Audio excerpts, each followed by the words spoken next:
Good morning, ladies and gentlemen. I'm News 8 digital anchor Luke Lester here from the Wood TV live desk. After 1 month in the role, Grand Rapids Police Chief Eric Winstrom takes the time to join us this morning for a live conversation. Chief Winstrom, good morning.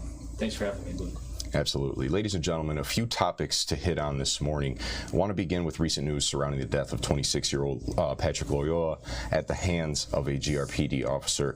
Chief Winstrom, the investigation at this time in the hands of MSP. That's protocol. Where does it stand here, 10 a.m. on Wednesday morning? Well, like you said, it's the incident happened Monday morning, and Michigan State Police responded to the scene. Just to complete the integrity of the investigation, the best practice in policing is not to have familiar faces investigating familiar faces in a situation like that. So we asked MSP to come in. Very thankful that they did, and they really take over the entire investigation. They were there on scene with their forensics truck, so they collect the evidence, interview the witnesses on scene.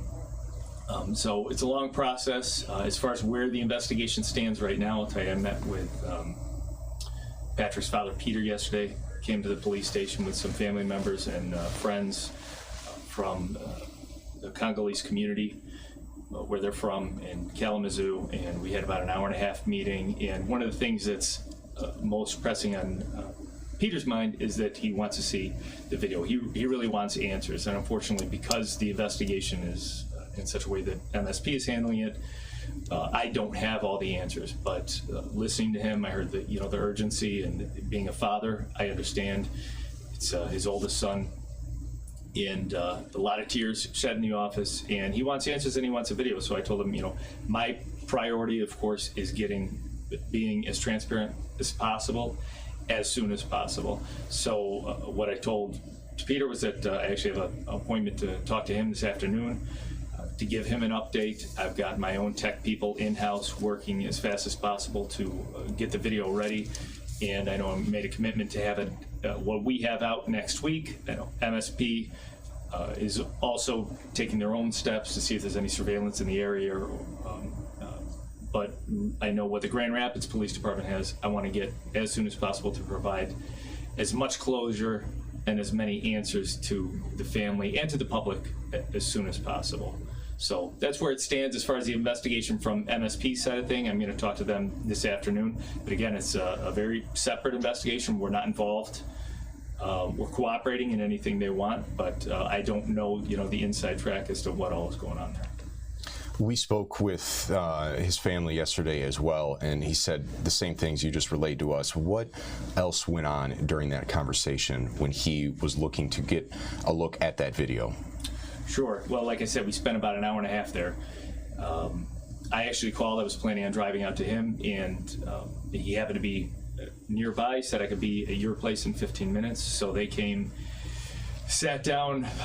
We went over the investigative process. I explained to him, because he thought that, me being the chief, I would have all the answers. Explained to him very clearly the separation and why we do that for police-involved shootings. And then I actually invited one of our victim services clinicians to come up to the office and she sat with us for about 45 minutes. And what she did was she offered, financial assistance with burial, advice about funeral homes. He was concerned he hadn't been able to see his son yet, so while he was in the office there, we made contact with the medical examiner, and we put him on the phone with the doctor who had done the autopsy, made sure that he can see his son. He's really, as a father just lost his son, he really wants closure. He wants to know what happened, and he needs to move to a place where he can just be more comfortable with laying his son to rest and getting to the grievance, and I don't think he's at that place yet. He really wants more information, and as a father, like I said, I get it that he wants that information, and like I said, we had our victim services assistant there, put him in touch with the ME's office. He had brought County Commissioner Womack with him, as well as an interpreter and a pastor. We made plans for future connections. Terrible, tragic situation. So whatever we can do to ease his pain, I'm certainly going to do for him. You mentioned you had tech people in-house. In terms of getting that video to his father, to his family, what would a timeline look like that on there? Well, yeah, the timeline's going to be different for him. So one of the important things that I was very clear to him about is that it's important for the Grand Rapids Police Department to get this information in the spirit of transparency out as soon as possible. However, even more important than that is making sure that he sees the information first, and that he knows that he's our number one priority. So as far as what it looks like from a tech standpoint, I currently have 2 people. I called one off a vacation to start doing the technical. There are some legal redactions that need to be made especially when there's an incident that potentially could have hours of video. We want to make sure that individuals' faces that need to be redacted are redacted. If there's criminal justice information, it needs to be redacted. So it could be, sort of a heavy lift tech-wise, and that's one thing that I've spoke about already since I've been here is the need. We have a FOIA backlog, and part of that is as body-worn cameras and surveillance video in general becomes more ubiquitous in our society, especially when dealing with law enforcement situations. There's a lot of calls for the public. They want to see the video. So one of my biggest concerns, I didn't think that it would be such an issue this early, is to make sure that we have the allocated resources to make sure that more people in the organization have those skills to be able to redact that video and edit the video easily provided. So that's going to be a priority of mine moving forward. Unfortunately, less than a month into my tenure, I didn't think that it was going to be an issue this soon. The body camera was stated to have fallen off of the officer. Just out of curiosity, how are those secured on officers, and how easy are they to pop off? Sure. The officers are secured one of 2 ways. The company Axon, which makes the tasers, the body-worn cameras that we own, offer 2 ways. It's a very strong magnet that goes underneath your shirt that you can use as a magnet, or there's a clip that hooks into a pocket, or if you have loops on an outside vest carrier. They're very strong. However, to actually attach then the camera to those clips, it's just a simple quarter turn. So if you're running, it won't fall out.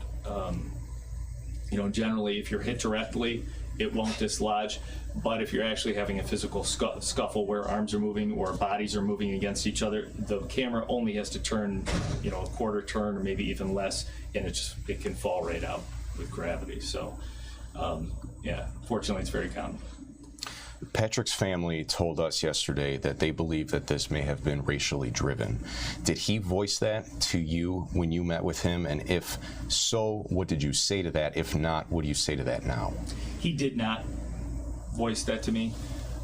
I don't think, from the limited information that I have, that there's any evidence of it being racially driven, but I certainly am not criticizing him, and am open to hear any sort of criticism that he has to say, and if there's information that I can provide to ease his mind or ease the public's mind, or if there is some sort of issue for me to look into, I certainly will. Yeah, but he didn't mention that.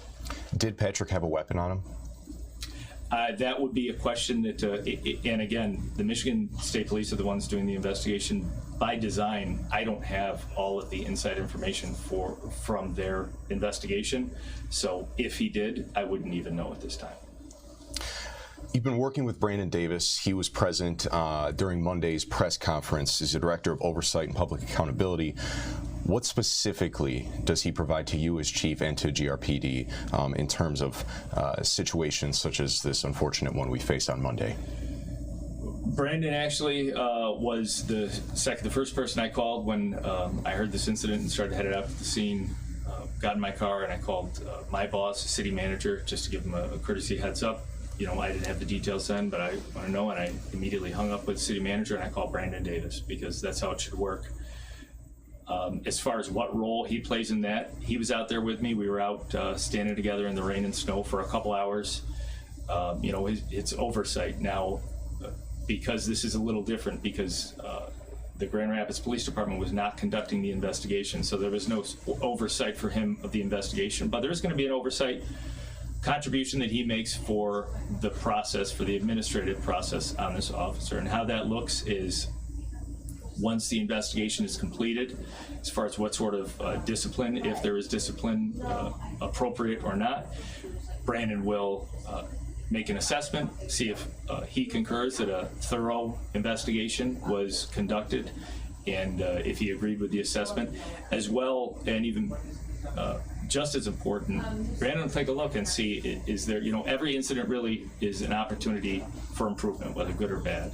And he'll take a look at the entire incident and say, maybe whether or not the officer committed misconduct, maybe there's an issue with policy, or there's an issue with training, and Brandon can offer his input on that and say, hey, GRPD, I think you can do better, and this is how we think you can do better, and I'm interested to hear what he has to say about it. As well, Brandon has a lot of great connections in the community.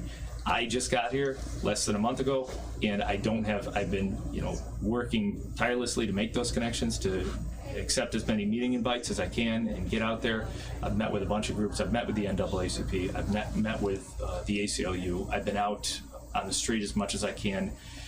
Any community groups that will invite me, I happily go. But Brandon's been around for a long time, and he's got a lot of good connections. So just being able to stand shoulder to shoulder with Brandon has been helpful to say maybe somebody that he has a connection with that is willing to talk with him is also willing to talk to me. So just that communication, I think, is extremely helpful, especially in a situation like this. The southeast side of Grand Rapids, there's a notable amount of mistrust with law enforcement. How do you plan to change that narrative moving forward here, 6 months, a year, and even past that? This is something, obviously, this is all new to me as far as the city of Grand Rapids is concerned. And I don't know the neighborhoods as well as I will a year from now. And interesting, when I sat down with President Clee Jackson of the Grand Rapids NAACP, before I even started, because there was some initial resistance from his group at even my being hired, because I had suggested early on in the process that I would entertain looking at ShotSpotter. And when Clee and I sat down, I really explained to him, I said, well, I think, ShotSpotter is a good tool, because when there's bullets being fired out of weapons, it draws police officers there. And me coming from Chicago and understanding the cycle of violence there, and even being woken up by gunshots in my own neighborhood, I said, when I see a marked police car drive by, it makes me feel safe. And I said, is the issue, about ShotSpotter, or is it that, that people, especially in the southeast side of Grand Rapids, when they see a marked police car driving by, does that not bring a level of comfort to them? And he said, that's exactly what we're talking about. That's it. So that's a big challenge, and one that I've been aware of before I started, and it's one that, this is going to be a big test for us with this police-involved shooting, and how to make those bridges. It's going to take a lot of effort on my part. It's going to be a lot of community input. It's going to be a lot of me listening. And I think, especially following this incident, there's got to be a lot of people that have a lot of opinions. And I'm going to listen, and I'm going to make a commitment that if we can do better, we are going to do better. You mentioned also in Monday's press conference that officers involved in unfortunate situations like this have 72 hours to get themselves together and make a statement. Where does that stand here? When are we expected to get that information? Sure, yeah. And, best practice in policing is, and all interviews after a traumatic incident, is to have 2 sleep cycles to make sure that you can give an accurate account as best to your ability of what happened. And I had a question at the press conference the other day. He said, if this was a civilian, they wouldn't have 72 hours. Now, it's kind of misleading, because if it was a civilian, they would have eternity, more than 72 hours, because to be blunt, officers don't have a right to remain silent when we ask them about this. I literally will be coercing a statement from the officer, because I'm going to sit him down tomorrow and I'm going to give him a direct order. You must answer this. So, civilians don't have 72 hours. They have infinite hours because they don't have to talk. But we demand that our police officers provide an explanation. If the officer wants to keep his job, he's going to have to give me an explanation. That's going to happen tomorrow. As we transition kind of off of this topic, being there on scene in person Monday, when you were there, how important is that to show the community that you are there, especially only a month in? You're technically not allowed to dress in GRPD, correct, at this time? Well, I don't want uniform? to be accused of impersonating a police officer because Right. until I believe it's April 29th, I won't officially be licensed. I'm through most of the process, but I still have to take a firearms qualification test and one more written test at the end of the month. Yeah, so you won't be seeing me in uniform till May. And but even so, it is important to be out there. And even though I've only been here for a month, and it's time like this, it's time for leadership and it's time for ownership. And I accepted the job, and from day one, I'm going to be responsible for what goes on here. So I need to take ownership early, and it's important for not only the people in the neighborhood to see me out there, but it's important for you all in the media to have access to me as soon as possible, for the answers that I can give to provide as soon as possible for transparency. Thoughts on being with the department so far? Well, if you asked me this question 3 days ago, I would have all just so much positive to say.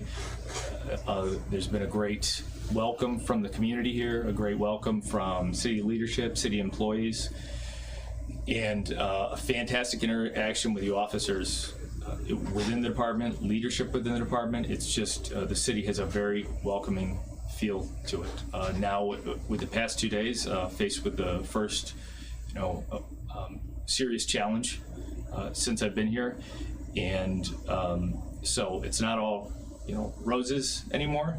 But because of what I've seen out in the community, in the city, and in the department, there's such a good, positive, strong foundation that I think we're going to be okay to get through this. We'll do it together. And like I said, if we can do better as a department, we're going to do better as a department. Again, a short amount of time spent here so far, but what is something that has surprised you about Grand Rapids so far?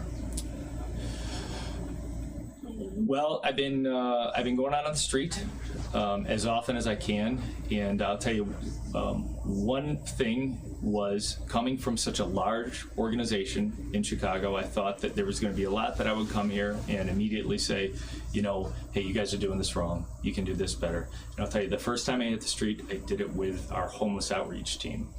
And I spent the day there, and I actually went back. I was so impressed, I spent the day again. So I've been with them 2 days, and to see how they partner with Network 180 and the Grand Rapids Fire Department, and the positive interactions they have with the unhoused community. And I'll tell you, after spending that much time, I was just shocked at how impressive and how professional and how compassionate that team is. And at the end of the first day, I said, this is the model. This is the model that I'm going to be calling Chicago and say, hey, you guys need this out. You're doing it wrong. You need to bring this out here. And I think it would serve as an excellent model for other communities as well. So that, our dispatch center, I listen to the radio every day, sometimes sitting in my office, but every day at least coming to and from work. The professionalism of the men and women in communications, and the professionalism of the officers on the street, the professionalisms of how the officers interact with individuals on the street. I've just been really taken aback of how, I guess, through the interview process, a lot of the community questions that I got kind of led me to believe that this was more of a broken department, really needed a complete overhaul. And I see, I think what surprised me is the extremely strong foundation that exists here for just a world-class police department has been very impressive. You kind of almost answered this question a little bit earlier, but I'd like to talk about something, future plans here 6 months to a year from now. I kind of want to highlight the priority of video services, where you mentioned with those body camera videos. Elaborate a little more on how the plan would be to improve something like that.